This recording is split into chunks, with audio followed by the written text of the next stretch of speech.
Here at Charlotte Motor Speedway with Jeff Gordon, it was just announced Kyle Larson is attempting for the second time the 1,100 miles for Hendrick Motorsports. It'll be Indianapolis 500, the Coca-Cola 600. First and foremost, how excited are you guys to do it again?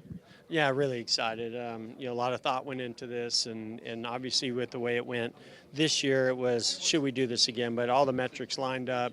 Kyle did such an amazing job. Both teams really, from Arrow McLaren and the job they did with such a fast race car and a great race there, but also Cliff Daniels and the 5 team, and the great race car that they brought for the 600. So love, to get the opportunity to do it again, because this time we're going to complete it, and it's going to be a lot of fun. Very excited about it.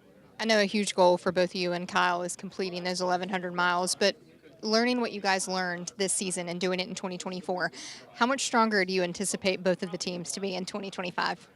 Yeah, so many factors, right, play in. I mean, I know that there's hybrid next year with the IndyCar.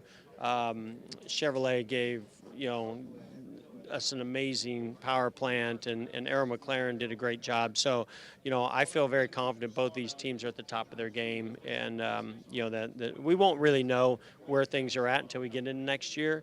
But I feel pretty confident we're going to be in a good place, and Kyle's the X factor in both of those situations too. The job that he does learning what the balance of the car needs to be.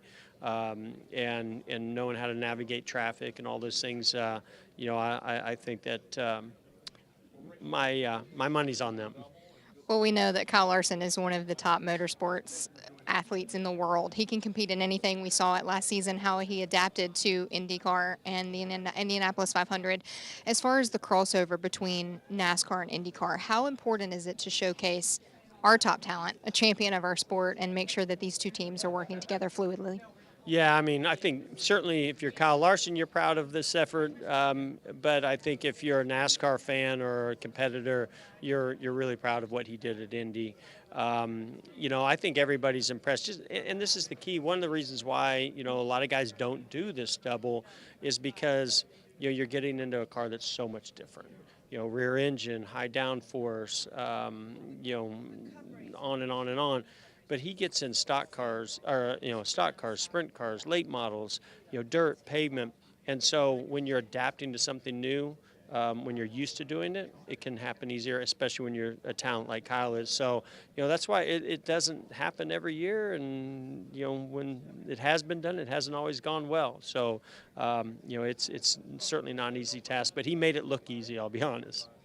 4 drivers, 4 teams there still competing for a championship this season in the NASCAR Cup Series. But when does the prep start for 2025, especially this 1,100 miles you guys have on?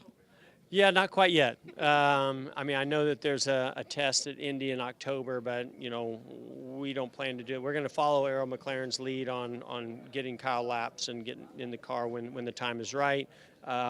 We're so focused on winning the championship right now with Hendrick Motorsports that that's our primary goal. But usually about halfway through the playoffs, our guys are making their lists. Engineers are getting together. They start thinking about tracks that we've been to already, and how we can do it even better next year. So believe it or not, the prep for the 25 season for Cup will start before you know it. All right, well, we're excited to bust out the papaya orange again. Yes, Thanks so much for the gotcha. time, Jeff.